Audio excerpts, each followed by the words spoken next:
성경에서 가장 억울한 사람? 모세가 가나안 땅에 못 들어간 진짜 이유. 만약 여러분이 40년 동안 한 가지만 바라보며 살아왔는데 바로 그 한 걸음 앞에서 하나님이 너는 여기까지다라고 하신다면 어떠시겠습니까? 놀라지 마십시오. 성경에 정말로 이런 사람이 있었습니다. 그 사람의 이름을 들으시면 깜짝 놀라실 겁니다. 바로 모세입니다. 여러분, 이 모세가 어떤 사람이었는지 한번 떠올려 보십시오. 애굽의 바로 앞에서 지팡이 하나 들고 당당히 맞섰던 사람, 그 지팡이 하나로 홍해를 가른 사람, 시내산 꼭대기에 올라가 하나님과 얼굴을 마주했던 사람, 하나님이 내벗이라 부르신 사람도 이 사람이고, 광야 40년 수백만 명의 원망을 혼자 가슴으로 삼킨 사람도 바로 이 사람입니다. 목이 마르다고 돌을 들던 사람들을 밤마다 홀로 장막 뒤에서 품어 안았고, 금송아지를 만들어 춤을 추던 사람들을 위해서 자기 이름을 책에서 지워달라고 하나님 앞에 엎드렸던 사람입니다. 우리가 아는 모세는 바로 이런 사람이었습니다. 그런데 그런 모세가 가나안 땅을 바로 눈앞에 두고 단 한 번의 사건으로 멈춰 섰습니다. 민수기 20장 12절. 너희는 이 회중을 내가 그들에게 준 땅으로 인도하여 드리지 못하리라. 하나님이 모세에게 직접 하신 말씀이었습니다. 여러분, 너무하지 않으십니까? 40년을 들였는데, 수백만 명을 이끌고 여기까지 왔는데, 단 한 번의 실수로 솔직히 고백합니다. 저도 이 말씀 앞에서 한참 동안 성경을 덮어야만 했습니다. 하나님이 정말 이러셨을까? 성경에서 가장 억울한 사람이 있다면 바로 이 사람 아닐까? 그런 의문이 마음에서 쉽게 떠나지 않았습니다. 혹시 여러분도 그런 적 있으십니까? 성경을 읽다가 하나님이 도저히 이해가 되지 않는 그런 순간 말입니다. 하나님, 이건 너무하신 것 아니에요? 그런 말이 입술에서 맴돌았던 그런 밤 말입니다. 그런데 이 말씀 앞에 조금 더 오래 앉아 있으면서 저는 한 가지를 발견했습니다. 그리고 그 발견이 저를 완전히 무릎 꿇게 만들었습니다. 모세 이야기는 거기서 끝난 것이 아니었습니다. 여러분, 혹시 지금 이런 자리에 계십니까? 평생 하나님만 의지하며 살아오셨는데 마지막 한 걸음 앞에서 발이 묶인 것 같은 자리, 기도해도 문이 안 열리는 것 같고 새벽마다 무릎 꿇어도 똑같은 자리에 머물러 있는 것 같은 그런 자리 말입니다. 자녀 때문에, 남편 때문에, 건강 때문에, 재정 때문에 하나님, 저에게 이것만은 허락해 주세요. 그 기도 하나 붙잡고 수십 년을 걸어오셨는데, 그런데 그 문이 아직도 열리지 않는 것 같은 자리 말입니다. 오늘 이 말씀이 바로 여러분을 위해 준비된 말씀일지도 모릅니다. 모세는 정말 억울했을까요? 하나님은 왜 그렇게까지 하셔야만 했을까요? 그리고 가장 중요한 질문. 가나안 문 앞에서 멈춰선 그 자리가 정말 모세의 끝이었을까요? 이 세 가지 질문의 답을 오늘 여러분과 함께 찾아가 보려고 합니다. 혹시 이 말씀이 마음에 닿으시는 분 계십니까? 나에게 주시는 말씀 같다, 그런 생각이 드시는 분 계십니까? 그렇다면 지금 이 순간 댓글에 아멘으로 고백해 주십시오. 여러분의 그 작은 고백이 오늘 이 말씀을 붙드는 첫 걸음이 될 것입니다. 자, 그럼 지금부터 모세가 멈춰 섰던 그 자리로 함께 들어가 보시겠습니까? 첫 번째 그날, 한 노인이 무덤 앞에 서 있습니다. 120세의 모세였습니다. 그 무덤은 누나 미리암의 무덤이었습니다. 미리암이 누구입니까? 아기 모세가 갈대 상자에 담겨 나일강을 떠내려갈 때 그 상자 곁을 맨발로 따라 걸으며 숨죽이고 지켜보던 누나였습니다. 바로의 공주가 그 상자를 건져 올리는 순간 떨리는 심장을 부여잡고 다가가 유모를 불러드릴까요? 여쭈었던 그 여자아이였습니다. 그 한마디 덕분에 친어머니 요게벳이 젖을 먹이며 모세를 키울 수 있었거든요. 세월이 흐르고 홍해가 갈라지던 그날 밤, 이스라엘 여인들을 이끌고 소고를 들고 춤추며 여호와를 찬송하라, 그는 높고 영화로우시며 노래했던 여선지자도 이 미리암이었습니다. 아기 모세를 지켜준 누나, 홍해 건넌 날 가장 크게 찬양한 누나, 광야 40년을 함께 걸어온 누나, 그 미리암이 가데스에서 숨을 거두었습니다. 민수기 20장 1절입니다. 첫째 달에 이스라엘 자손 곧 온 회중이 신 광야에 이르러 백성이 가데스에 머물더니 미리암이 거기서 죽음에 거기에 장사되니라. 여러분, 이상하지 않으십니까? 40년을 함께 걸어온 누나의 죽음이 단 한 줄로 끝납니다. 장례 이야기도 백성들의 애도도 모세가 누나 앞에서 무슨 말을 했는지도 성경은 한마디도 기록하지 않습니다. 말을 아끼는 성경이 이렇게 말을 아꼈다는 것은 그 침묵 안에 더 큰 것이 담겨 있다는 뜻이거든요. 이 한 줄 안에 모세의 무너진 마음이 고스란히 담겨 있었습니다. 출애굽에 세 영웅이 있었습니다. 모세, 아론, 미리암. 그 셋 중 한 사람이 먼저 떠난 겁니다. 한 시대가 끝나가고 있다는 신호였습니다. 그런데 이 가데스라는 지명이 모세에게는 더 무거운 이름이었다는 사실을 아셔야 합니다. 지금도 그 자리에는 에인 카데이스라는 이름의 샘이 남아 있습니다. 3400년이 지난 오늘까지도 물이 솟아나고 있거든요. 바로 그 샘 곁에서 모세는 누나를 묻었습니다. 그런데 가데스는 38년 전에도 이스라엘에게 잊을 수 없는 이름이었습니다. 민수기 13장, 가나안 정탐꾼 사건이 벌어진 곳이 바로 이 가데스였습니다. 그때 10명의 정탐꾼이 겁을 주었고 백성들이 울며 원망했습니다. 우리가 애굽에서 죽었더라면 좋았을 것을. 그 원망 앞에서 하나님이 선포하셨습니다. 이 광야에서 너희 시체가 엎드러지리라. 이 세대는 가나안에 들어가지 못한다는 선고가 내려진 곳이 바로 가데스였습니다. 그리고 38년이 흘렀습니다. 광야를 한 바퀴 빙 돌아 이스라엘은 다시 가데스로 돌아왔습니다. 같은 자리에 섰습니다.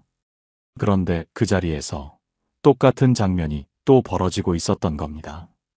이번에는 광야 2세대였습니다. 1세대는 거의 다 죽었고 광야에서 태어나고 자란 새로운 세대가 지금 그 자리에 서 있었습니다. 그런데 이 새로운 세대의 입에서 나온 말이 어떤 말인지 아십니까? 민수기 20장 3절입니다. 우리 형제들이 여호와 앞에서 죽을 때에 우리도 죽었더라면 좋을 뻔하였도다.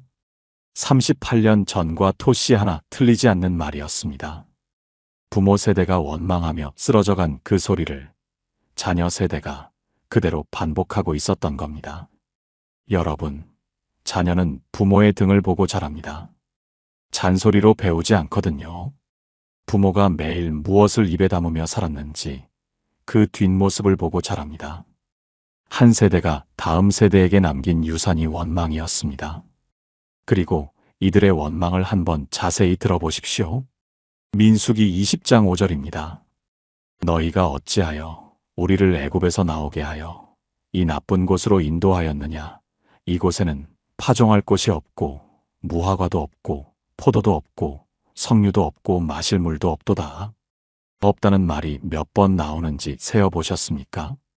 파종할 곳도 없고 무화과도 없고 포도도 없고 석류도 없고 마실 물도 없도다. 5번입니다. 한 구절에 없다가 5번. 이것이 불평하는 사람의 눈이었습니다. 40년 동안 만나가 내리고 물이 솟고 구름 기둥과 불 기둥이 지켜주고 있었는데 이 2세대의 입에서 나온 것은 5개의 없다였습니다. 감사는 있는 것을 보는 삶이고 불평은 없는 것만 보는 삶입니다. 자, 여기서 한 가지를 꼭 기억해 주십시오. 모세가 지금 이 원망을 듣고 있었습니다. 그런데 그 자리가 어떤 자리였습니까? 누나의 장례가 막 끝난 자리였습니다. 흙이 아직 마르지도 않았을 그 자리였습니다.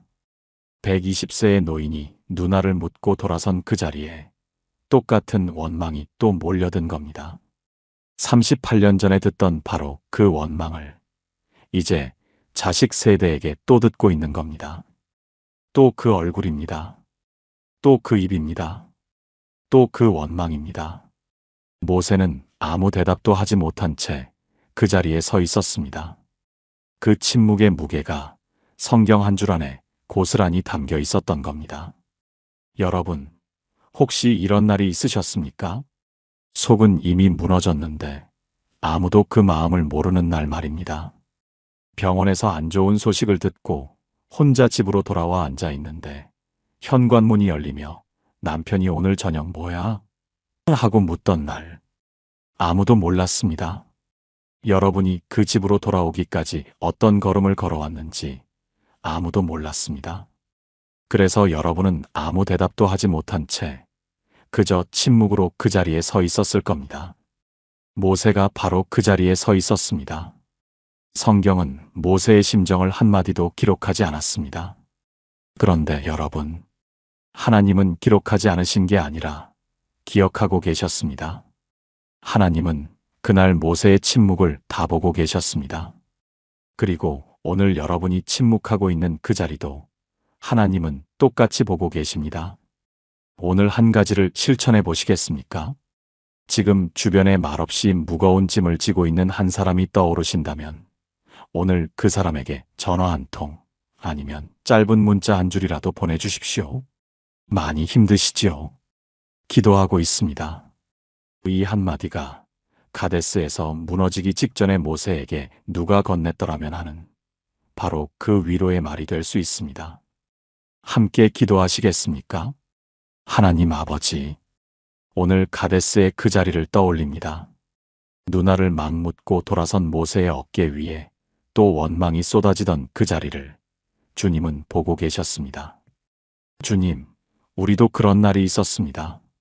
속이 무너졌는데 아무도 모르던 날, 대답할 힘도 없어 침묵으로 서 있던 날, 그 모든 침묵을 주님은 다 보고 계셨음을 고백합니다.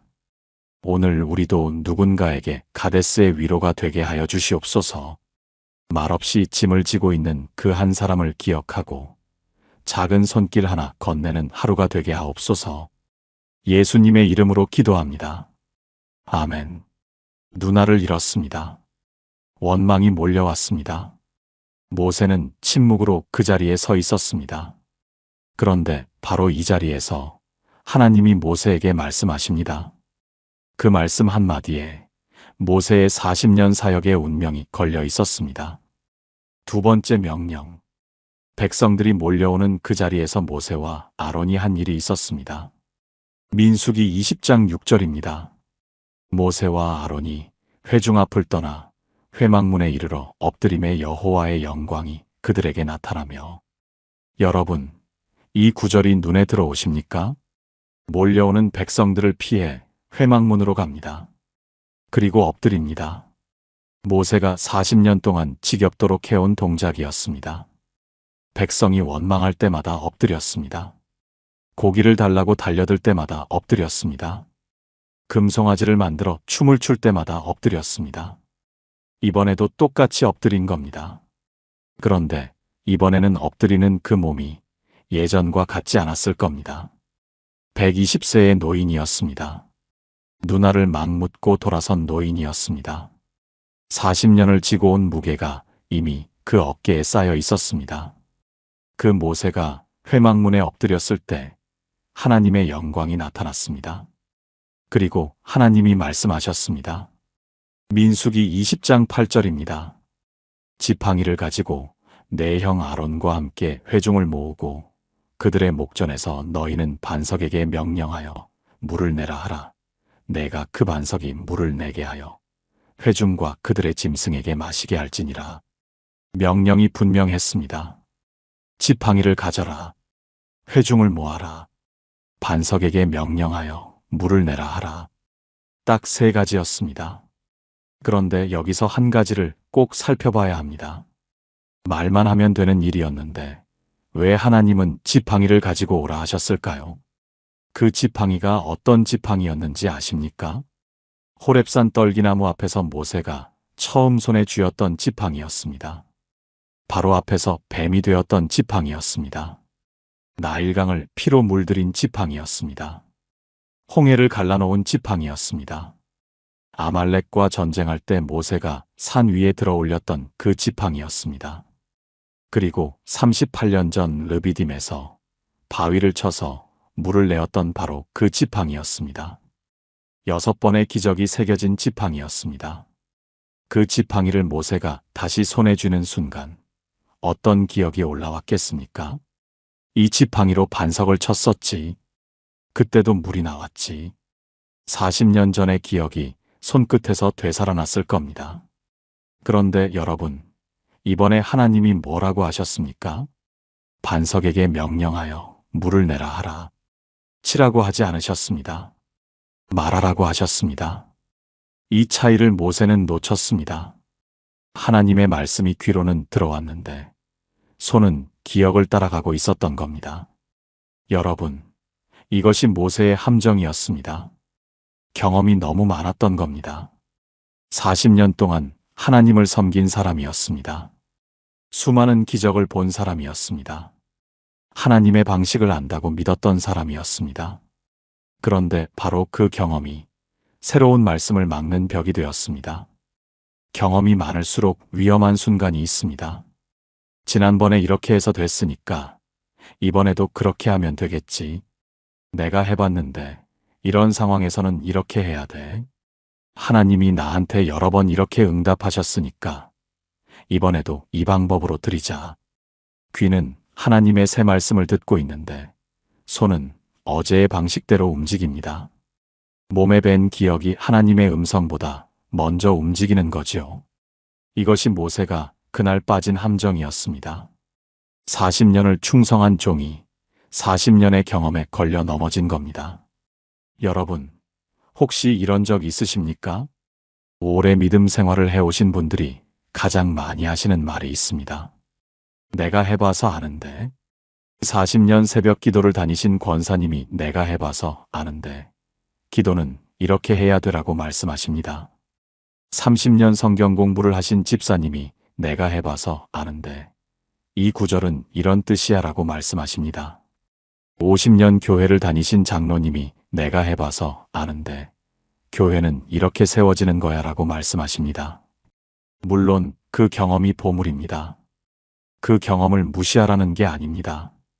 그런데 경험이 보물이 되는 순간이 있고 경험이 벽이 되는 순간이 있습니다.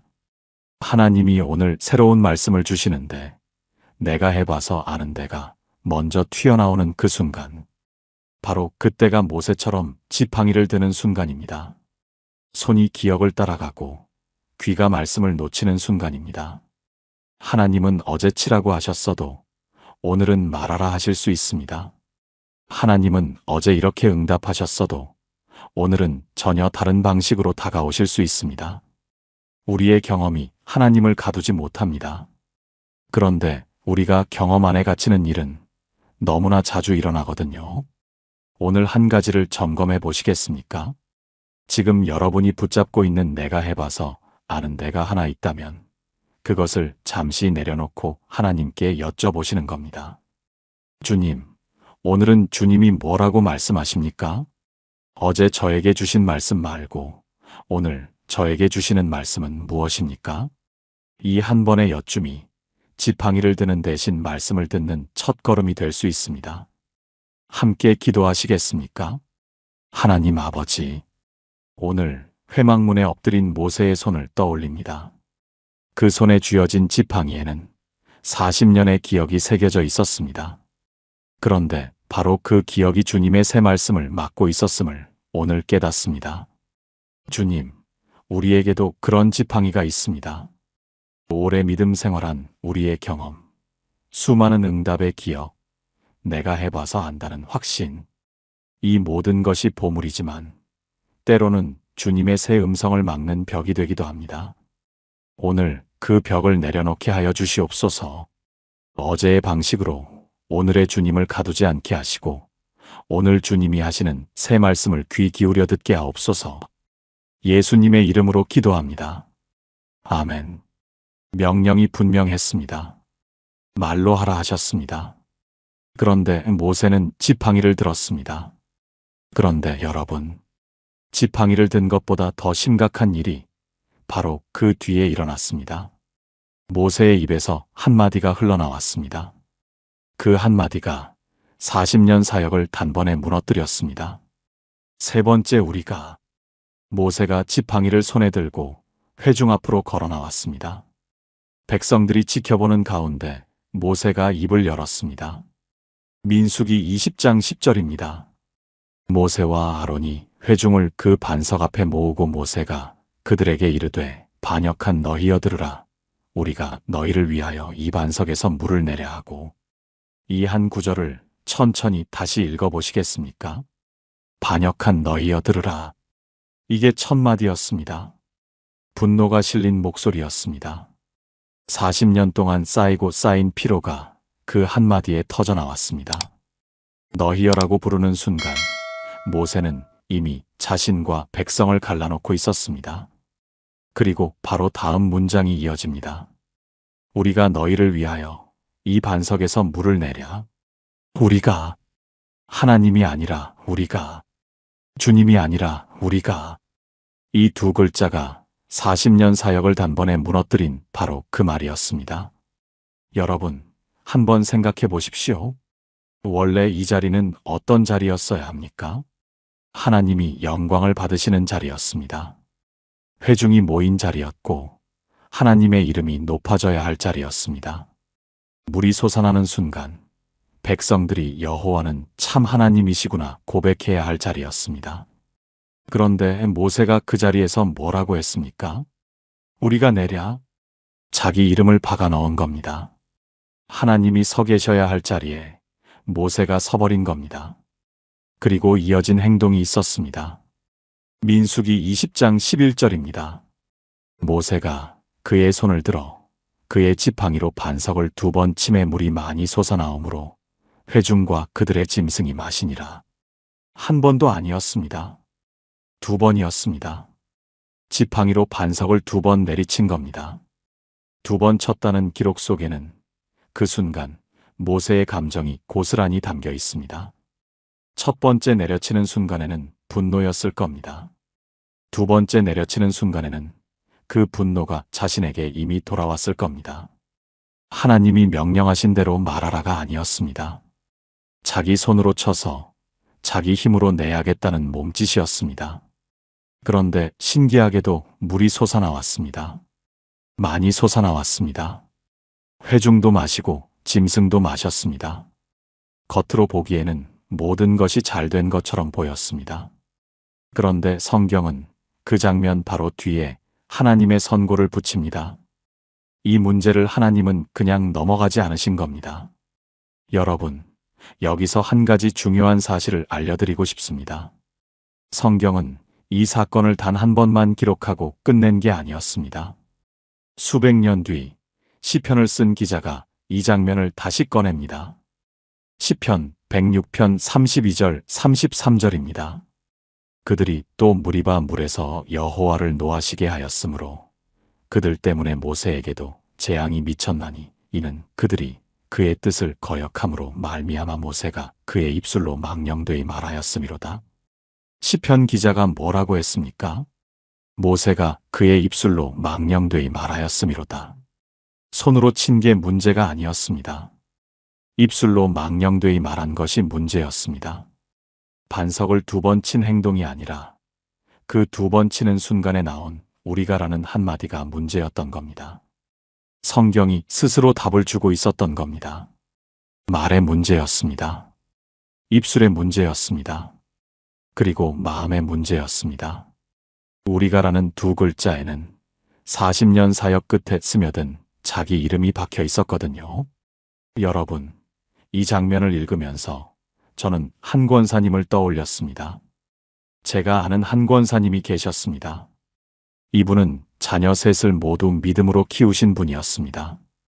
큰아들은 장로가 되었고, 둘째는 목회자가 되었고, 막내는 선교사가 되었습니다. 교회에서 이분의 이야기를 들으며 많은 어머니들이 부러워했습니다. 그런데 어느 날 이 권사님이 저를 찾아오셨습니다. 큰아들과 크게 다투신 뒤였습니다. 의자에 앉자마자 이렇게 말씀을 꺼내셨습니다. 목사님, 제가 이 아이를 어떻게 키웠는데요? 밤마다 제가 무릎 꿇고 기도하지 않았다면 저 아이가 장로가 됐겠습니까? 저 없으면 이 집안 믿음이 어떻게 됐을지 생각만 해도 아찔해요. 이 말씀을 이어가시다가 이분이 갑자기 말씀을 멈추셨습니다. 목사님, 저 지금 무슨 말하고 있는 거죠? 제가 키웠다고 했네요. 그 한마디 뒤에 이분의 눈에 조용히 눈물이 고였습니다. 40년을 하나님 앞에 무릎 꿇고 기도해 오신 분이셨습니다. 하나님이 키우셨습니다. 평생 고백하며 살아오신 분이셨습니다. 그런데 그날 이분의 입술에서 가장 먼저 나온 말은 제가 키웠다였습니다. 여러분, 이것이 얼마나 무서운 일인지 아십니까? 평생 하나님이라고 고백하며 살아오신 분도 어느 순간 입술에서 내가가 튀어나올 수 있습니다. 40년 기도의 자리에서도, 50년 사역의 자리에서도, 60년 신앙의 자리에서도 어느 날 나도 모르게 내가가 먼저 나와버리는 순간이 옵니다. 바로 그 순간이 모세가 지팡이를 2번 내리친 그 순간이었습니다. 혹시 지금 이 말씀을 들으시면서 마음이 찔리시는 분이 계십니까? 내가 이 가정을 지켰어. 내가 이 교회를 세웠어. 내가 이 아이를 키웠어. 내가 없으면 이 집안은. 입술에서 이런 말이 자꾸 나오신다면 오늘 한 가지를 실천해 보시겠습니까? 오늘 하루 동안 내가라는 말이 입에서 나올 때마다 그 자리에 하나님이를 넣어 다시 말해 보시는 겁니다. 내가 키웠어가 아니라 하나님이 키우셨어. 내가 지켰어가 아니라 하나님이 지켜주셨어. 내가 세웠어가 아니라 하나님이 세우셨어. 입에서 나오는 2글자만 바꿔도 마음의 자리가 옮겨지기 시작합니다. 함께 기도하시겠습니까? 하나님 아버지, 오늘 모세의 그 한마디 앞에 우리도 함께 섰습니다. 우리가 너희를 위하여 이 반석에서 물을 내랴. 이 말씀이 남의 말이 아님을 고백합니다. 우리도 모르는 사이에 우리의 입술에서 내가가 먼저 나오고 있었습니다. 주님, 평생 주님을 고백하며 살아왔다고 생각했는데 결정적인 순간에 제 이름이 먼저 튀어나오는 그 모습을 오늘 내려놓습니다. 오늘부터 우리의 입술이 하나님이로 시작되게 하여 주시옵소서. 주님이 키우신 자녀, 주님이 세우신 가정, 주님이 지켜주신 믿음임을 날마다 고백하게 하옵소서. 예수님의 이름으로 기도합니다. 아멘. 우리가라는 한마디였습니다. 2글자였습니다. 그 2글자가 40년 사역을 무너뜨렸습니다. 그런데 여러분, 여기서 한 가지 질문이 남습니다. 하나님은 왜 이 한마디를 그토록 심각하게 보셨을까요? 단순히 모세가 교만해서일까요? 아니면 그 우리가 안에 우리가 아직 보지 못한 더 깊은 의미가 있었던 걸까요? 그 답은 히브리어 단어 2개 안에 숨겨져 있었습니다. 4번째 2반석. 하나님이 왜 모세를 그토록 엄하게 대하셨을까요? 단 한 번의 실수였습니다. 40년을 충성한 종이었습니다. 누나를 막 잃은 노인이었습니다. 그런데 하나님은 그 자리에서 가나안 입성을 거부하셨습니다. 하나님이 가혹하신 겁니까? 아니면 우리가 아직 보지 못한 다른 이유가 있었던 겁니까? 이 질문의 답을 풀려면 성경 안에 있는 또 다른 반석 사건을 함께 봐야 합니다.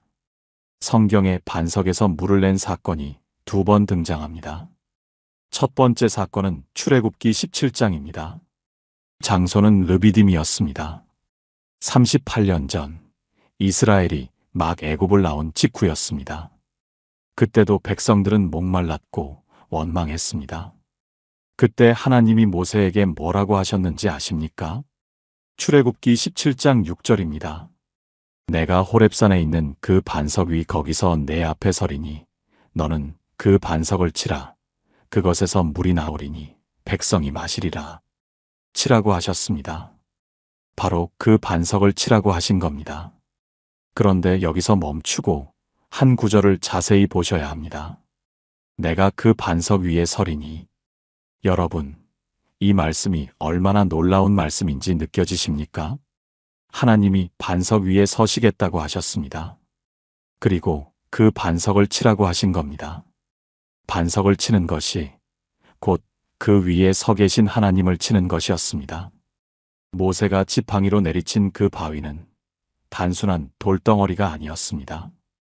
이 반석이 무엇을 상징하는지 사도 바울이 직접 풀어주었습니다. 고린도전서 10장 4절입니다. 다 같은 신령한 음료를 마셨으니 이는 그들을 따르는 신령한 반석으로부터 마셨음에 그 반석은 곧 그리스도시라. 반석은 곧 그리스도이셨습니다. 이 말씀 앞에서 성경을 다시 펼쳐보시면 한 장면이 겹쳐서 떠오릅니다. 2000년 뒤의 장면입니다. 갈보리 언덕에서 한 분이 십자가에 달리셨습니다. 로마 군병이 창을 들어 옆구리를 찌르는 그 순간 물과 피가 흘러나왔습니다. 요한복음 19장 34절입니다. 그중 한 군인이 창으로 옆구리를 찌르니 곧 피와 물이 나오더라. 여러분, 지금 두 장면이 겹쳐지십니까? 르비딤의 반석이 치심을 받는 순간 물이 흘러나왔습니다. 갈보리의 예수님이 창에 찔리는 순간 물과 피가 흘러나왔습니다. 치심을 당하신 반석에서 생명의 물이 나온 겁니다. 이것이 출애굽기 17장의 반석이 가진 의미였습니다. 그런데 여기서부터가 중요합니다. 민수기 20장은 전혀 다른 상황이었습니다. 38년이 흘렀습니다. 이번에는 가데스였습니다. 그리고 하나님이 뭐라고 하셨습니까? 반석에게 명령하여 물을 내라 하라. 치라고 하지 않으셨습니다. 말하라고 하셨습니다. 여러분, 왜 하나님이 이번에는 다르게 말씀하셨을까요? 여기에 대해 교회 역사 속에서 오래 풀어온 한 가지 해석이 있습니다. 전통적으로 많은 목회자와 신학자들이 이 두 반석을 이렇게 설명해 왔습니다. 첫 번째 반석은 아직 처지지 않은 반석이었습니다. 아직 물이 흘러나오지 않은 닫힌 반석이었습니다. 그래서 쳐야 했습니다. 그런데 두 번째 반석은 달랐습니다. 이미 한 번 쳐졌던 반석이었습니다. 이미 물이 흘러나온 자리였습니다. 반석이 한 번 열리면 다시 칠 필요가 없다는 겁니다. 이 해석이 우리에게 무엇을 가르쳐 주는지 아십니까? 예수 그리스도의 십자가는 단번에 이루어진 사건이었습니다. 한 번의 희생으로 끝난 사건이었습니다. 히브리서 10장 10절입니다. 이 뜻을 따라 예수 그리스도의 몸을 단번에 들이심으로 말미암아 우리가 거룩함을 얻었노라. 단번에. 히브리서가 이 단어를 반복해서 사용합니다. 단 한 번. 다시 반복할 필요가 없는 완성된 희생. 그런데 모세가 가데스에서 반석을 두 번 내리쳤을 때 그것은 단순한 불순종이 아니었습니다. 이미 단번에 이루어진 것을 다시 치겠다는 몸짓이었습니다. 이미 완성된 것을 행위로 반복하겠다는 움직임이었습니다. 하나님은 이 행동 속에서 복음의 본질이 훼손되는 것을 보셨습니다. 그래서 그냥 넘어가실 수 없으셨던 겁니다. 정리해 보겠습니다. 첫 번째 반석, 쳐야 했던 반석, 그리스도의 십자가로 열린 구원. 두 번째 반석, 말해야 했던 반석, 믿음의 말로 선포되는 구원. 하나님은 이제 치는 시대를 끝내시고 말하는 시대를 여신 겁니다. 행위에서 말씀으로, 율법에서 복음으로, 반복에서 단번으로. 모세는 이 경계를 넘지 못했습니다. 그것이 그가 가나안 문 앞에서 멈춘 이유였습니다. 그런데 여러분, 이 이야기가 3400년 전의 이야기로만 들리십니까?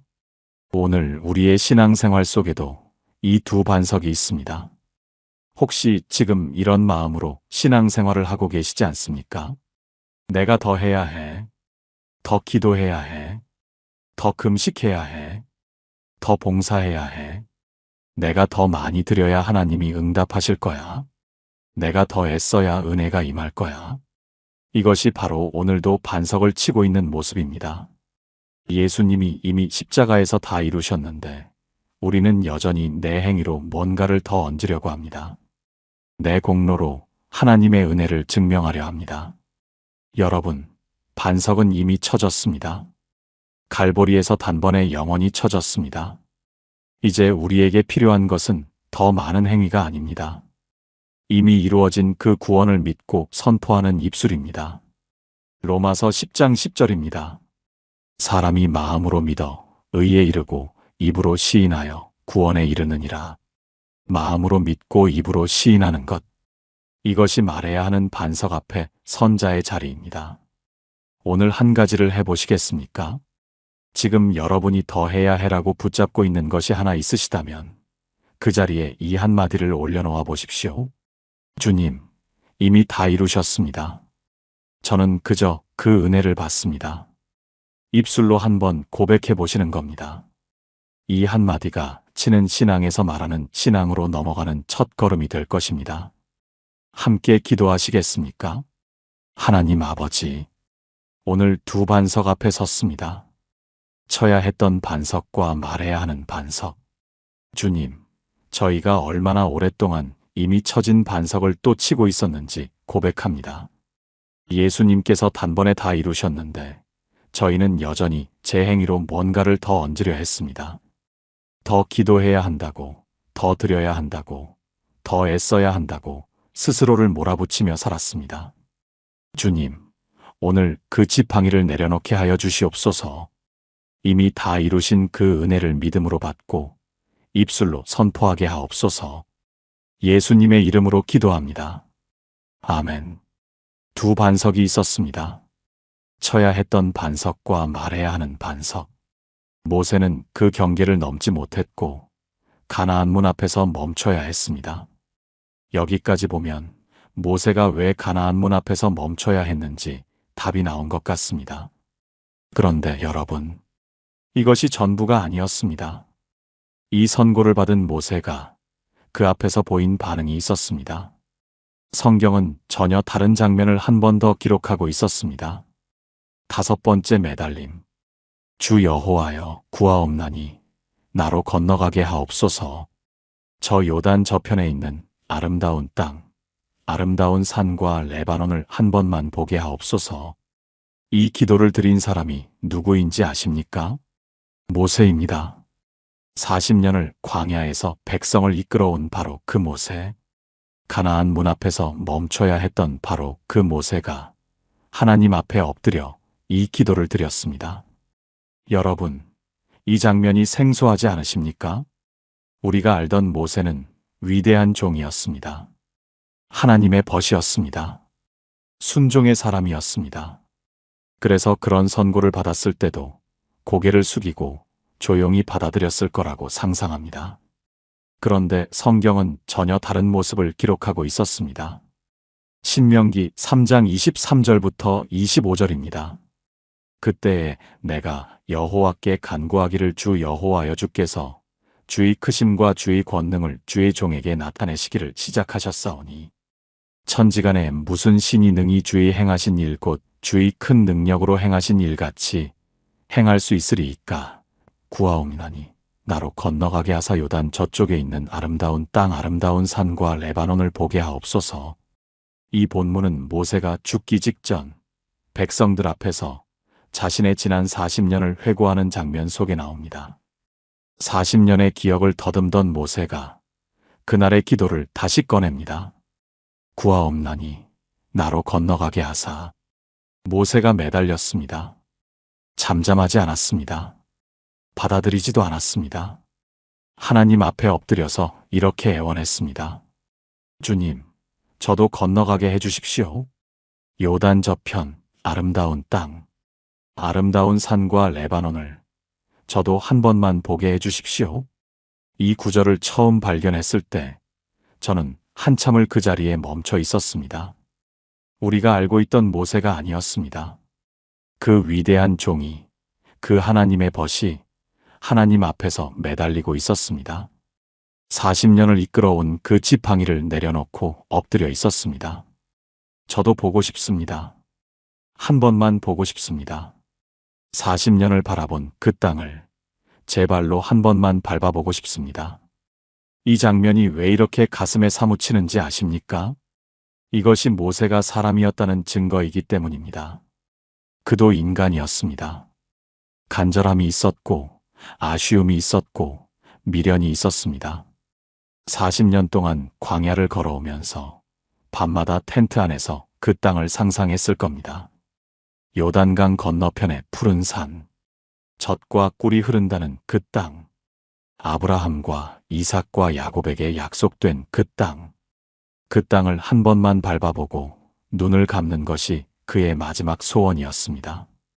그런데 하나님이 너는 들어가지 못한다 하셨을 때 모세는 그 소원을 그냥 접지 못했습니다. 다시 엎드렸습니다. 다시 매달렸습니다. 주님, 한 번만 더 말씀드리겠습니다. 저도 저 땅을 보고 싶습니다. 그리고 이 기도 뒤에 이어지는 구절이 있습니다.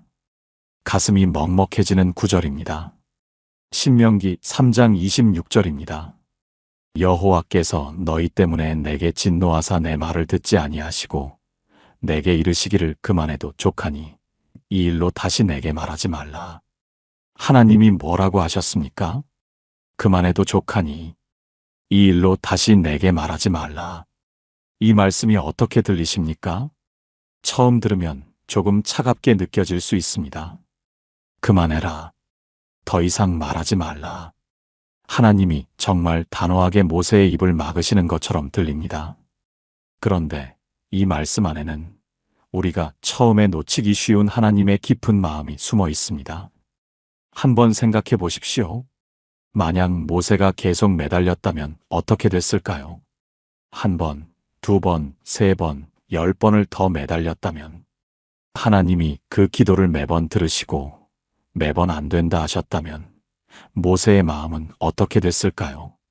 매달리면 매달릴수록 안 된다는 대답을 들으면 들을수록 모세는 스스로 무너졌을 겁니다. 내가 뭘 그렇게 잘못했기에 내 평생의 충성이 이렇게 하찮은 건가? 하나님이 나를 이렇게 대하시는구나. 매달림이 길어질수록 그 매달림이 오히려 모세를 찢어놓았을 겁니다. 하나님은 그것을 아셨습니다. 그래서 그만해도 족하니라고 하신 겁니다. 이 말씀은 거절이 아니었습니다. 보호였습니다. 그만해라는 말은 내 애원을 듣기 싫다는 말이 아니었습니다. 이제 더 이상 자신을 찢지 말아라. 이 자리에서 그만 쉼을 얻어라. 내가 너를 여기서 그만두게 하는 데는 내 뜻이 있다. 내가 다 보지 못해도 내가 너를 사랑한다는 것을 믿어주어라. 바로 그 마음이었습니다. 40년을 달려온 노인에게 하나님이 주신 안식의 선언이었습니다. 이제 내려놓아도 된다는 허락이었습니다. 여러분, 이 장면을 다시 그려보시겠습니까? 모세가 하나님 앞에 엎드려 있습니다. 주님, 저도 건너가게 해주십시오. 그 기도 위에 하나님의 손길이 천천히 내려옵니다. 모세야, 그만해도 족하다. 내가 너를 보고 있다. 내가 다 보지 못해도 내가 드린 40년은 내가 다 받았다. 이제는 네가 쉬어도 된다. 이 음성이 모세의 어깨 위에 얹혔을 때 모세의 눈에서 무엇이 흘렀을지 저는 감히 상상하지 못합니다. 하지만 한 가지는 분명합니다. 이 그만해도 족하니라는 한마디가 모세에게는 거절이 아니라 위로였습니다. 애원을 막는 벽이 아니라 품어주시는 손이었습니다. 이 장면이 지금 여러분의 삶과 너무 비슷하게 느껴지시지 않습니까? 제가 아는 한 권사님이 계셨습니다. 이분은 식탁에서 밥을 드실 때마다 맞은편 빈 의자를 한 번씩 바라보시는 분이었습니다. 그 자리는 남편 자리였습니다. 남편은 믿지 않는 분이었거든요. 식사 시간이 되면 남편은 교회 대신 친구들과의 술자리로 가셨습니다. 40년을 그랬습니다. 결혼하고 40년 동안 이 권사님은 빈 의자 앞에서 혼자 식사 기도를 드리며 살아오셨습니다. 그 긴 세월 동안 이분이 한 가지 기도만 붙잡고 계셨습니다. 하나님, 우리 남편 구원해 주십시오. 저 한 사람이라도 교회 자리에 앉히시옵소서. 저 사람이 주님 앞에 무릎 꿇는 그 모습을 저 살아생전에 한 번만 보게 해주십시오. 40년 동안 같은 기도였습니다. 새벽 기도 자리에서도, 수요 예배 자리에서도, 금요 철야 자리에서도 같은 제목으로 엎드렸습니다. 그런데 어느 날 새벽 이분이 평소처럼 엎드려 계시는데 마음에 한 말씀이 떠올랐다고 하셨습니다. 그만해도 족하다. 이분이 그 자리에서 순간 멈추셨습니다. 하나님, 이게 무슨 말씀이세요? 저는 이 기도 하나로 40년을 버텨왔는데요. 이 사람이 돌아서는 것을 보기 전에는 저는 눈을 감을 수가 없어요. 그런데 계속해서 그 말씀이 마음에 떠올랐다고 하셨습니다. 그만해도 족하다. 이제는 네가 내 손에 맡겨라. 내가 40년을 드린 그 기도, 내가 다 받았다. 내가 다 보지 못해도 내가 그를 보고 있다. 이분이 그날 새벽 기도실에서 한참을 우셨다고 하셨습니다. 처음에는 왜요라는 서러움의 눈물이었는데 나중에는 감사합니다라는 눈물로 바뀌었다고 하셨습니다. 하나님이 저보다 더 그를 사랑하고 계셨구나. 제가 붙잡고 있던 것을 이제는 하나님이 대신 붙잡아 주시겠다는 뜻이었구나. 이분이 저에게 후에 이렇게 고백하셨습니다. 목사님, 저는 그날 기도를 포기한 게 아니었어요. 기도를 하나님 손에 넘겨드린 거였어요. 여러분, 이것이 그만해도 족하니의 진짜 의미입니다. 그만두라는 말이 아니었습니다. 이제는 내 손에 맡기라는 말이었습니다. 내가 다 이루지 못해도 내가 너를 잊지 않았다는 말이었습니다. 혹시 지금 여러분도 40년을 붙잡고 오신 한 가지가 있으십니까? 자녀의 돌아옴일 수도 있습니다. 남편의 구원일 수도 있습니다. 오래 기도했지만 응답이 없는 한 가지 제목일 수도 있습니다. 그 기도를 놓으라는 게 아닙니다. 그 기도를 하나님 손 위에 한 번만 올려놓아 보시라는 겁니다. 오늘 한 가지를 해보시겠습니까? 오늘 새벽 혹은 오늘 밤 잠들기 전에 가장 오래 붙잡고 온 그 기도 제목을 꺼내놓고 이렇게 한마디 고백해 보시는 겁니다. 하나님, 이것으로 만족하겠습니다. 제가 다 보지 못해도 주님이 보고 계신 줄 믿습니다. 이제 이 기도를 주님 손에 올려드립니다. 이 한마디가 입술에서 나오는 그 순간 여러분의 40년 기도는 끝나는 것이 아니라 새로운 자리로 옮겨가는 것입니다. 함께 기도하시겠습니까? 하나님 아버지, 오늘 신명기 3장의 그 장면 앞에 섰습니다.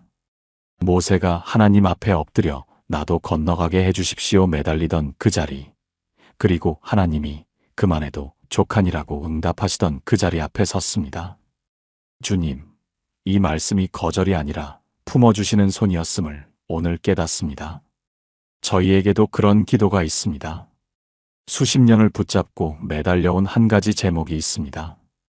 응답이 보이지 않아 지쳤던 자리가 있습니다. 주님, 그 기도를 포기하는 것이 아니라 주님 손에 올려드리게 하여 주시옵소서. 그만해도 족하니라고 하신 주님의 음성을 거절이 아닌 사랑으로 듣게 하옵소서. 제가 다 보지 못해도 주님이 보고 계심을 믿는 믿음을 허락하여 주시옵소서. 예수님의 이름으로 기도합니다. 아멘. 모세가 매달렸습니다. 하나님이 그만해도 족하니 응답하셨습니다. 그리고 그 자리가 모세 이야기의 끝인 것처럼 보였습니다.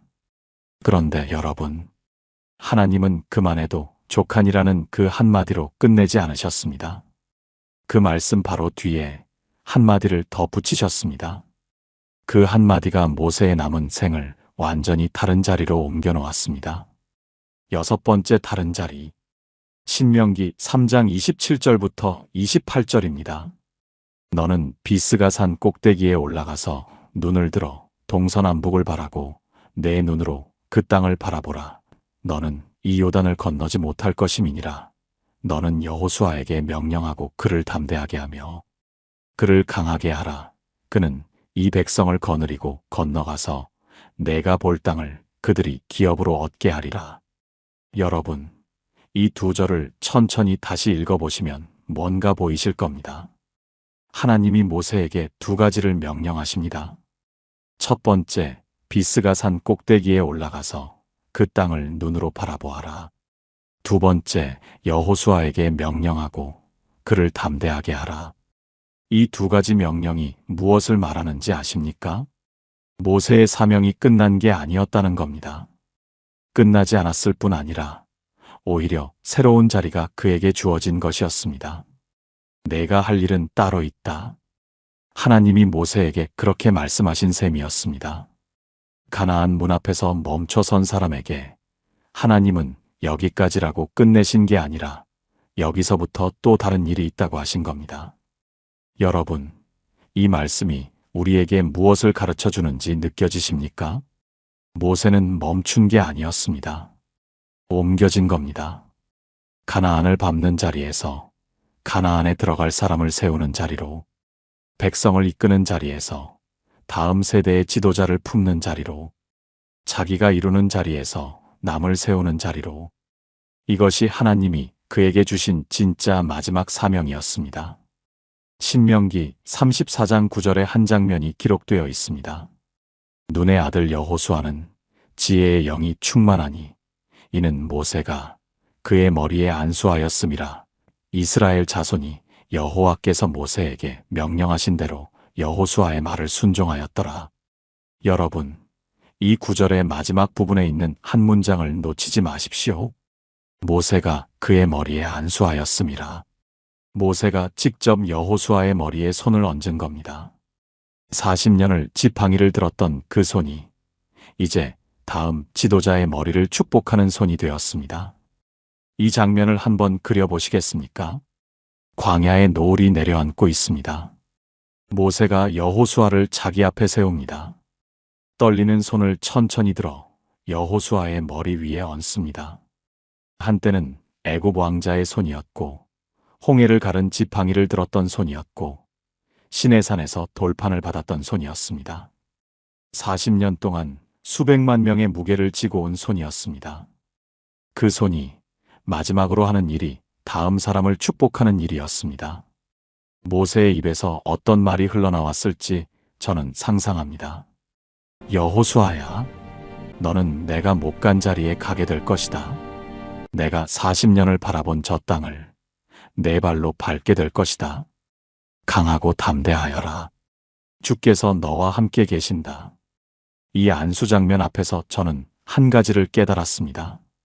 모세가 가나안에 못 들어간 이야기는 결코 실패담이 아니라는 것을, 하나님은 그를 징계하셨지만 버리지 않으셨다는 것을, 멈추게 하셨지만 끝내지 않으셨다는 것을, 가나안 문 앞에서 그의 걸음을 멈추게 하신 뒤 하나님은 그에게 더 깊은 자리를 주셨습니다. 다음 사람을 세우는 자리, 다음 세대를 축복하는 자리, 자기 이름을 남기는 자리가 아니라 다음 사람을 세워서 그 사람을 통해 약속이 이루어지게 하는 자리. 여러분, 이것이 중요합니다. 징계는 심판이 아닙니다. 하나님이 사랑하는 자녀에게 주시는 징계는 그를 버리시는 행동이 아니라 다시 세우시는 과정이거든요. 모세는 가나안에 못 들어갔지만 하늘의 축복에서 지워지지 않았습니다. 40년의 충성이 지워진 게 아니었습니다. 그 충성 위에 마지막 한 가지 사명이 더 얹혔을 뿐이었습니다. 이 장면 앞에서 저는 한 집사님을 떠올렸습니다. 제가 아는 한 집사님이 계셨습니다. 이분은 젊은 시절 선교사가 되고 싶으셨던 분입니다. 신학교까지 알아보셨고 선교단체에서 훈련도 받으셨습니다. 그런데 결혼을 하시고 아이를 낳고 연로하신 시부모님을 모시느라 그 꿈을 완전히 접어야 하셨거든요. 이분의 낡은 성경책 첫 페이지에는 지금도 이런 글씨가 남아 있습니다. 1985년 3월. 주님, 저를 열방 가운데 보내주소서. 이 한 줄을 써놓은 지 40년이 흘렀습니다. 그 긴 세월 동안 이분은 집안 살림을 하시고 아이들을 키우시고 시부모님 간병을 하시고 교회 주방 봉사를 하시며 평범하게 살아오셨습니다. 가끔씩 그 성경책 첫 페이지를 펼쳐보실 때마다 마음 한구석이 아렸다고 하셨습니다. 하나님, 저는 왜 여기서 멈췄을까요? 제 젊은 시절에 그 꿈은 어디로 갔을까요? 그런데 이분이 환갑이 넘으셨을 때였습니다. 막내딸이 어느 날 저녁 식탁에서 이런 말을 꺼냈다고 합니다. 엄마, 저 선교사로 나가려고요. 동남아 쪽에 아이들 가르치는 학교가 있는데 거기로 갈 생각이에요. 집사님이 그 자리에서 한참을 아무 말도 못하셨다고 합니다. 숟가락을 내려놓으시고 눈만 아래로 내리깔고 계셨다고 합니다. 딸이 떠나기 전날 밤이었습니다. 집사님이 딸의 여행 가방 앞에 앉으셨습니다. 자기 방에 들어가시더니 낡은 성경책 한 권을 꺼내 오셨습니다. 1985년 3월에 주님, 저를 열방 가운데 보내주소서라고 적어 놓으셨던 바로 그 성경책이었습니다. 그 성경책을 딸의 가방 위에 얹으시며 이렇게 말씀하셨다고 합니다. 엄마가 못 간 그 길을 내가 가는구나. 이 성경책 첫 페이지 한번 펼쳐봐라. 딸이 첫 페이지를 펼쳤을 때 40년 전 엄마의 글씨가 그대로 남아 있었습니다. 딸이 그 페이지 위에 눈물을 떨어뜨렸다고 합니다. 집사님이 후에 저에게 이렇게 고백하셨습니다. 목사님, 저는 제가 가나안에 못 들어간 줄 알았어요. 40년을 그 꿈 접고 살았으니까요. 그런데 그날 밤 딸의 가방에 성경책을 얹어주면서 알았어요. 제 딸이 제 가나안에 가고 있었구나. 하나님은 제 꿈을 한 번도 잊지 않으셨구나. 저는 못 갔지만 제 딸을 통해서 하나님이 그 꿈을 이루고 계셨구나. 여러분, 이것이 바로 모세의 자리였습니다. 모세도 못 들어갔지만 여호수아가 들어갔습니다. 집사님도 못 가셨지만 딸이 가고 있었습니다. 하나님은 우리가 멈춘 자리를 그냥 놔두시는 분이 아니셨습니다. 그 멈춘 자리 위에 다음 사람을 세우십니다. 우리가 못 이룬 그 꿈을 우리가 세우고 축복한 그 다음 사람을 통해 이루십니다. 여러분, 혹시 지금 이런 자리에 계신 분이 계십니까? 나는 여기서 멈췄구나. 내 젊은 시절의 꿈은 이루지 못했구나. 내 평생의 소원은 내가 다 보지 못하고 가는구나. 그 자리가 사실은 모세가 서 있던 비스가 산일 수 있습니다. 자기는 가지 못하지만 다음 사람에게 그 땅을 바라보게 하고 축복해주는 자리. 자기가 못 이룬 꿈을 하나님 손에 올려드리고 그 꿈을 이어받을 사람에게 손을 얹어주는 자리. 오늘 한 가지를 해보시겠습니까? 지금 여러분 뒤에 여러분의 꿈을 이어갈 한 사람이 있으시다면 오늘 그 한 사람을 위해 이름을 부르며 기도해 보시는 겁니다. 자녀일 수도 있고 손주일 수도 있고 후배일 수도 있습니다. 그 사람의 이름을 입에 담고 이렇게 기도해 보십시오. 하나님, 제가 못 간 그 자리에 이 사람을 세워주십시오. 제가 다 이루지 못한 그 꿈을 이 사람을 통해 이루어 주십시오. 이 사람이 강하고 담대하게 그 길을 걷게 해 주십시오. 이 한 번의 기도가 모세가 여호수아의 머리에 얹은 그 안수의 손과 같은 힘을 가집니다. 함께 기도하시겠습니까? 하나님 아버지, 오늘 모세가 여호수아의 머리에 안수하는 그 장면 앞에 섰습니다. 40년을 지팡이를 들었던 그 손이 마지막으로 다음 사람을 축복하는 손이 되었음을 봅니다. 주님, 저희에게도 그런 자리가 있습니다. 제가 못 이룬 꿈, 제가 다 보지 못하고 가야 하는 그 자리가 있습니다. 그러나 오늘 깨닫습니다. 그 자리는 끝이 아니라 다음 사람을 세우는 자리였음을. 주님, 오늘부터 저희의 손이 지팡이를 내려놓고 축복의 손이 되게 하여 주시옵소서. 저희 뒤에 올 한 사람을 위해 기도하고 이름을 부르며 축복하는 하루가 되게 하옵소서. 저희가 다 이루지 못한 그 꿈을 주께서 다음 사람을 통해 이루실 줄 믿습니다. 예수님의 이름으로 기도합니다. 아멘. 모세가 여호수아에게 안수했습니다. 비스가 산 꼭대기에서 그 땅을 눈으로 바라보았습니다. 그리고 그곳에서 숨을 거두었습니다. 그런데 여러분, 모세의 이야기가 정말 여기서 끝났을까요? 광야에서 멈추고 비스가 산에서 잠든 그 노인의 이야기가 정말 그것이 전부였을까요? 성경은 모세의 이름을 한 번 더 꺼냅니다. 그것도 가장 놀라운 자리에서 7번째 변화산, 모세가 숨을 거뒀습니다. 신명기 34장 5절입니다. 이에 여호와의 종 모세가 여호와의 말씀대로 모압 땅에서 죽어 벳볼 맞은편 모압 땅에 있는 골짜기에 장사되었고 오늘까지 그의 묻힌 곳을 아는 자가 없느니라. 여러분, 이 구절의 마지막 한 줄이 이상하지 않으십니까? 오늘까지 그의 묻힌 곳을 아는 자가 없느니라. 모세의 무덤을 아무도 모릅니다. 위대한 지도자였습니다. 이스라엘 민족의 아버지였습니다. 율법을 받은 사람이었습니다. 그런 사람의 무덤이 사라졌습니다. 왜 그러셨을까요? 만약 모세의 무덤이 알려졌다면 그 자리는 순식간에 성지가 되었을 겁니다. 사람들이 몰려와 절했을 겁니다. 모세의 이름을 부르며 기도했을 겁니다. 모세가 우상이 되었을 겁니다. 하나님은 그것까지도 막으셨습니다. 모세를 사랑하셨기 때문에 그의 무덤조차 세상에서 감추신 겁니다. 이것도 하나님의 보호였습니다. 징계하셨지만 버리지 않으셨고 멈추게 하셨지만 끝내지 않으셨습니다. 그리고 마지막 그 자리까지도 하나님이 품으셨습니다. 그렇게 모세의 이야기가 구약에서 끝이 납니다. 신명기 마지막 장, 120년의 생애, 40년의 애굽 왕자 시절, 40년의 미디안 광야, 40년의 이스라엘 인도자, 그 모든 이야기가 모압 평지의 한 무덤에서 마무리됩니다. 1400년이 흐릅니다. 구약의 시대가 지나가고 신약의 시대가 열립니다.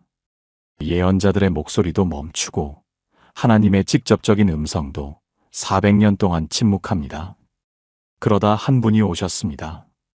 예수 그리스도이십니다. 그분이 공생애를 시작하신 지 얼마 되지 않았을 때 한 산에 오르십니다. 마태복음 17장 1절입니다. 엿새 후에 예수께서 베드로와 야고보와 그의 형제 요한을 데리시고 따로 높은 산에 올라가셨더니 높은 산이었습니다. 갈릴리 북쪽에 있는 헤르몬 산으로 추정되는 자리입니다. 예수님이 3명의 제자만 데리고 이 산에 오르셨습니다. 그리고 그 산 위에서 놀라운 일이 벌어집니다. 마태복음 17장 2절입니다. 그들 앞에서 변형되사 그 얼굴이 해같이 빛나며 옷이 빛과 같이 희어졌더라. 예수님의 얼굴이 해처럼 빛나기 시작했습니다. 옷이 빛처럼 하얗게 되었습니다. 제자들은 그 자리에서 얼어붙었습니다. 이것이 변화산 사건입니다. 그런데 여러분, 바로 그 다음 구절이 성경에서 가장 숨이 멎는 장면 중 하나입니다. 마태복음 17장 3절입니다. 그때의 모세와 엘리야가 예수와 더불어 말하는 것이 그들에게 보이거늘. 여러분, 지금 이 이름이 들리십니까? 모세, 1400년 전에 모압 평지에서 숨을 거두었던 그 노인. 가나안 문 앞에서 멈춰야 했던 그 사람. 이름조차 무덤에서 지워진 그 사람. 그 모세가 변화산에서 예수님 곁에 서 있었습니다. 그것도 영광 가운데, 광채 가운데, 제자들의 눈앞에서. 여러분, 이 장면을 한번 그려보시겠습니까? 느보산이었습니다. 1400년 전 한 노인이 비스가 산 꼭대기에 올랐습니다. 저 멀리 가나안 땅을 눈으로만 바라보고 숨을 거두었습니다. 그 땅을 한 번만 밟아보고 싶어 하나님께 매달렸던 그 사람입니다. 저도 건너가게 해주십시오. 아름다운 땅을 보게 하옵소서. 하나님이 그만해도 족하니 하셨던 그 사람입니다. 그리고 1400년이 흘렀습니다. 변화산이었습니다. 이번에는 광채 가운데 서 있습니다. 예수님의 옆자리에 서 있습니다. 베드로와 야고보와 요한이 그 모습을 지켜보고 있습니다. 모세는 지금 어디에 서 있는 겁니까? 여러분, 이것이 하늘의 가나안이었습니다. 모세는 땅의 가나안에 들어가지 못했습니다. 하지만 하늘의 가나안에 들어갔습니다. 요단강을 건너지 못했습니다. 하지만 영광의 산에 올랐습니다. 지팡이를 2번 내리친 그 손으로 들어가지 못했습니다. 하지만 예수 그리스도의 은혜 안에서 들어갔습니다. 율법은 가나안 문 앞에서 멈춥니다. 그런데 은혜는 변화산까지 데려가는 겁니다. 그리고 여러분, 더 놀라운 사실이 하나 더 있습니다. 그 변화산에서 모세와 엘리야가 예수님과 나눈 대화의 주제가 무엇이었는지 아십니까? 누가복음 9장 31절입니다. 영광 중에 나타나서 장차 예수께서 예루살렘에서 별세하실 것을 말할세.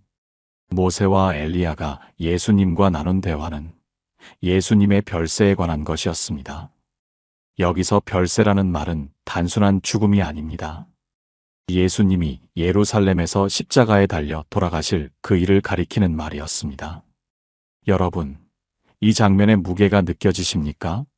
모세가 지금 예수님과 무엇에 대해 이야기하고 있는 겁니까? 십자가입니다. 갈보리의 십자가. 치심을 당하신 반석에서 물과 피가 흘러나올 그 십자가. 율법의 대표자인 모세가 복음의 중심인 십자가에 대해 예수님과 이야기하고 있는 겁니다. 앞에서 말씀드렸던 것 기억하십니까? 예수 그리스도의 십자가는 단번에 이루어진 구속이라고요. 반석이 이미 쳐졌기 때문에 이제는 말하는 시대라고요. 그 십자가에 대해 모세가 직접 증인이 되어 이야기하고 있는 겁니다. 가나안에서 멈췄던 그 사람이, 한때 반석을 2번 내리쳤던 그 사람이 이제는 그 복음의 한가운데서 예수님의 십자가를 증거하고 있었습니다. 이것이 하나님의 방식이었습니다. 가나안 문 앞에서 멈춘 것은 끝이 아니었습니다. 실패가 아니었습니다. 오히려 그 멈춤이 모세를 더 큰 자리로 옮겨놓는 과정이었습니다. 땅의 가나안에서 하늘의 가나안으로, 율법의 종에서 복음의 증인으로, 자기 소원을 접은 자리에서 예수님의 영광에 서는 자리로. 도입부에서 제가 여러분께 3가지 질문을 드렸습니다. 모세는 정말 억울했을까요? 하나님은 왜 그렇게까지 하셔야만 했을까요? 그리고 가장 중요한 질문. 가나안 문 앞에서 멈춰선 그 자리가 정말 모세의 끝이었을까요? 이제 그 답을 드리려고 합니다. 모세는 억울한 사람이 아니었습니다. 성경에서 가장 큰 영광을 받은 사람이었습니다. 땅에서는 멈췄지만 하늘에서는 예수님 곁에 섰습니다. 가나안 문 앞에서 멈춘 그 자리는 모세의 끝이 아니라 더 큰 자리로 옮겨가는 출발점이었습니다. 하나님은 그를 멈추게 하셨지만 끝내지 않으셨습니다. 징계하셨지만 버리지 않으셨습니다. 땅의 것을 못 주셨지만 하늘의 것을 주셨습니다. 여러분, 지금 여러분도 느보산에 서 계실지 모릅니다. 평생 바라보던 것이 바로 눈앞에 있는데 한 걸음이 떨어지지 않는 그 자리. 40년을 기도했는데 응답이 안 오는 것 같은 자리.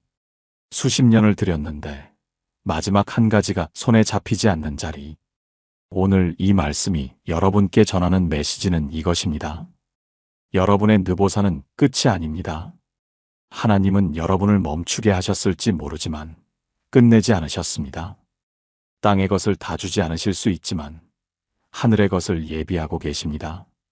여러분이 못 보는 그 자리에서 하나님은 이미 변화산을 준비하고 계십니다. 모세가 못 밟은 가나안을 여호수아가 밟았습니다. 그런데 그 모세가 1400년 뒤에 예수님 곁에 섰습니다.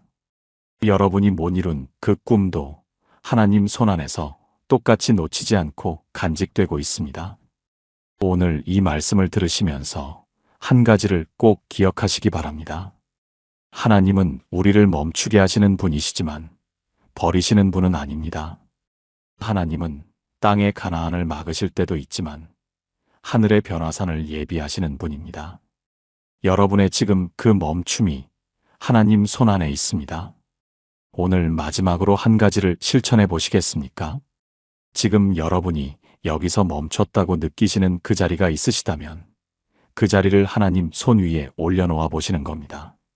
하나님, 저는 여기서 멈췄습니다. 그런데 이 자리도 주님 손안에 있음을 믿습니다. 제가 못 보는 그 다음을 주님이 예비하고 계심을 믿습니다. 이 한 번의 고백이 여러분의 느보산을 변화산으로 바꾸는 첫 걸음이 될 것입니다. 함께 기도하시겠습니까? 하나님 아버지, 오늘 변화산의 모세를 봅니다. 1400년 전 가나안 문 앞에서 멈춰 섰던 그 노인이 영광 가운데 예수님 곁에 서 있는 그 장면을 봅니다. 주님, 우리도 이 장면을 믿게 하여 주시옵소서. 우리가 멈춘 자리가 끝이 아님을, 우리가 못 이룬 꿈이 버려진 게 아님을, 우리의 느보산이 하나님 손안에 있음을 믿게 하옵소서. 땅에 가나안을 주시지 않으실 때도 하늘의 변화산을 예비하고 계심을 믿게 하옵소서. 주님, 오늘 저희의 멈춘 그 자리를 주님 손 위에 올려드립니다. 저희가 보지 못하는 그 다음을 주님이 보고 계심을 고백합니다. 예수 그리스도의 이름으로 기도합니다. 아멘. 통합기도문. 하나님 아버지, 오늘 우리는 모세의 120년 인생을 함께 걸어왔습니다. 누나를 잃고 가데스의 침묵 속에 홀로 서 있던 그날의 모세를 보았습니다. 회막문에 엎드려 있다가 손에 쥔 40년의 경험에 사로잡혀 지팡이를 들었던 그 순간을 보았습니다. 우리가 너희를 위하여 이 반석에서 물을 내려 하며 자기 이름을 박아버린 그 한마디를 보았습니다. 이미 처진 반석을 다시 내리친 그 행동 속에 복음의 본질이 흔들리고 있었음을 보았습니다. 주 여호와여, 저도 건너가게 해주십시오. 엎드려 매달리던 그 120세의 노인을 보았습니다. 그만해도 족하니 응답하시며 거절이 아닌 품어주시는 손을 내미신 하나님의 마음을 보았습니다. 자기 손으로 여호수아의 머리에 안수하며 다음 사람을 세우는 그 축복의 손을 보았습니다. 그리고 1400년 뒤 변화산에서 예수님 곁에 선 영광의 모세를 보았습니다. 주님, 이 모든 장면이 남의 이야기가 아니었음을 고백합니다. 저희도 모세와 같은 자리에 서 있는 사람들이었습니다. 가장 힘든 날에 아무도 모르게 무너진 자리가 있었습니다. 40년의 경험에 사로잡혀 주님의 새 말씀을 듣지 못한 날이 있었습니다. 내가 했어라는 두 글자를 입에 담으며 살아온 시간이 있었습니다. 이미 이루어진 십자가를 덮어놓고 제 행위로 다시 무언가를 얹으려 한 자리가 있었습니다.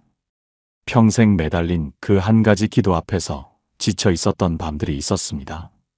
제가 못 이룬 꿈을 바라보며 여기서 멈췄구나 주저앉았던 자리가 있었습니다. 주님, 오늘 모세처럼 고백합니다. 주여, 저도 건너가고 싶었습니다. 주여, 저도 그 땅을 보고 싶었습니다. 주님이 그만해도 족하니 하실 때 그것이 거절이 아닌 사랑이었음을 믿게 하여 주시옵소서. 저희가 다 보지 못해도 주님이 보고 계심을 믿게 하옵소서. 저희가 다 이루지 못해도 주님이 다음 사람을 통해 이루실 것을 믿게 하옵소서. 저희가 멈춘 자리가 끝이 아니라 주님이 예비하신 하늘의 가나안으로 옮겨가는 출발점임을 믿게 하옵소서. 모세가 느보산에서 멈췄지만 변화산에서 영광 가운데 섰듯이 저희의 멈춤도 주님 손안에서 영광으로 바뀔 줄 믿습니다. 주님, 오늘 이 말씀을 듣고 있는 한 사람 한 사람을 기억하여 주시옵소서. 40년을 매달려온 그 기도 제목을 주님 손에 올려드리는 용기를 오늘 허락하여 주시옵소서.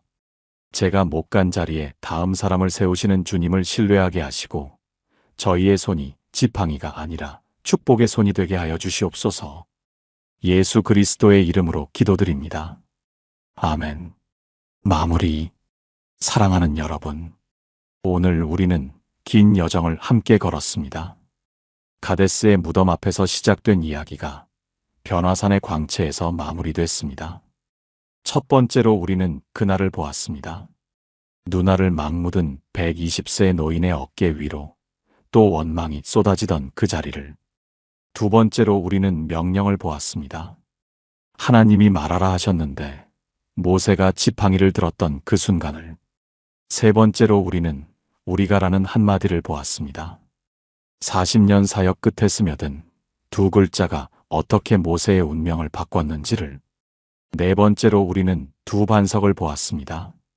쳐야 했던 반석과 말해야 하는 반석, 그 안에 숨겨진 율법과 복음의 경계를.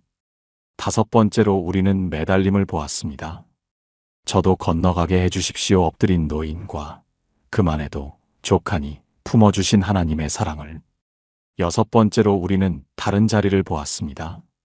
자기가 가지 못한 땅에 여호수아를 세우는 그 축복의 손을. 그리고 마지막 일곱 번째로 우리는 변화산을 보았습니다. 1400년 뒤에 예수님 곁에 선 영광의 모세를, 하늘의 가나안에 들어간 그 사람을. 여러분, 이제 여러분께 한 가지 질문을 드리고 싶습니다. 여러분은 모세를 어떻게 기억하시겠습니까? 가나안 문 앞에서 멈춰선 안타까운 사람으로 기억하시겠습니까? 아니면 변화산에서 예수님 곁에 선 영광의 증인으로 기억하시겠습니까? 성경 한 구절만 읽으시면 모세는 억울한 사람입니다. 민수기 20장만 보시면 40년을 들인 종이 한 번의 실수로 멈춘 사람입니다. 그런데 성경 전체를 읽으시면 모세는 땅의 가나안 대신 하늘의 가나안을 받은 사람이었습니다. 한 자리가 아니라 더 큰 자리로 옮겨진 사람이었습니다. 율법을 대표한 사람이 복음의 증인이 된 사람이었습니다. 여러분, 여러분의 삶도 똑같습니다. 지금 이 순간만 보시면 여러분은 멈춘 사람일 수 있습니다. 마지막 한 걸음 앞에서 발이 떨어지지 않는 사람일 수 있습니다. 40년을 기도했는데 응답이 안 오는 사람일 수 있습니다. 그런데 하나님의 전체 그림에서 보시면 여러분도 모세처럼 지금 옮겨지고 있는 중일지도 모릅니다. 땅의 가나안에서 하늘의 가나안으로, 자기 꿈을 이루는 자리에서 다음 사람을 세우는 자리로, 멈춘 자리에서 더 큰 자리로. 하나님은 한 번도 여러분을 잊으신 적이 없습니다. 한 번도 여러분을 버리신 적이 없습니다. 여러분의 느보산은 끝이 아닙니다. 하나님 손안에서 여러분의 변화산이 이미 예비되고 있습니다. 여러분, 오늘 이 말씀이 여러분의 마음에 가장 깊이 닿은 지점이 있으시다면 댓글에 나눠주십시오. 첫 번째, 그날의 침묵이 내 이야기 같으셨다면 그 한 줄을 적어주십시오. 두 번째, 명령에서 내가 해봐서 아는 데가 마음에 걸리셨다면 그 한 줄을 적어주십시오. 세 번째, 우리가라는 두 글자가 내 입술에서 튀어나왔던 순간이 떠오르셨다면 그 한 줄을 적어주십시오. 다섯 번째, 매달림의 기도가 내 40년 기도와 겹쳐 보이셨다면 그 한 줄을 적어주십시오. 지금 여러분의 느보산에서 가장 붙잡고 계신 한 가지 기도 제목이 있으시다면 그 제목을 한 줄로 남겨주셔도 좋습니다. 하나님, 제가 멈춘 이 자리도 주님 손안에 있음을 믿습니다. 하나님, 저도 모세처럼 변화산에서 주님 곁에 서는 나를 믿습니다. 이 고백에 마음이 열리신 분은 아멘으로 함께 해주십시오. 그리고 오늘 이 말씀이 여러분의 마음에 닿으셨다면 지금 이 영상이 필요한 분에게 함께 나눠주십시오. 지금 느보산에 서 계신 분이 여러분 주변에도 계실 겁니다.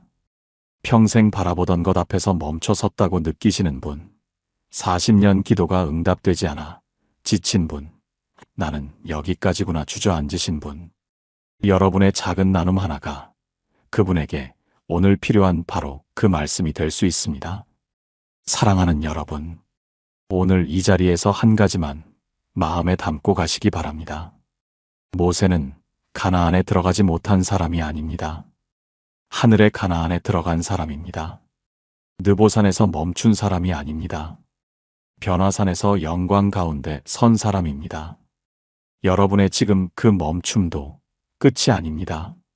하나님의 손안에 있습니다. 여러분이 못 보는 그 다음을 주님이 예비하고 계십니다.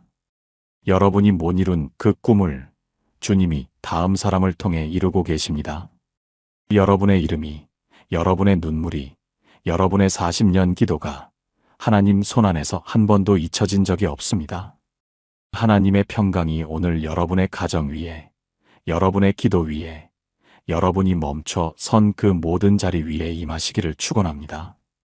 그리고 언젠가 우리도 모세처럼 영광 가운데 예수님 곁에 서는 그날, 우리의 느보산이 변화산으로 바뀌는 그날을 함께 바라보며 오늘을 살아가시기를 간절히 축복합니다. 감사합니다. 감사합니다. 감사합니다. 감사합니다. 감사합니다. 감사합니다.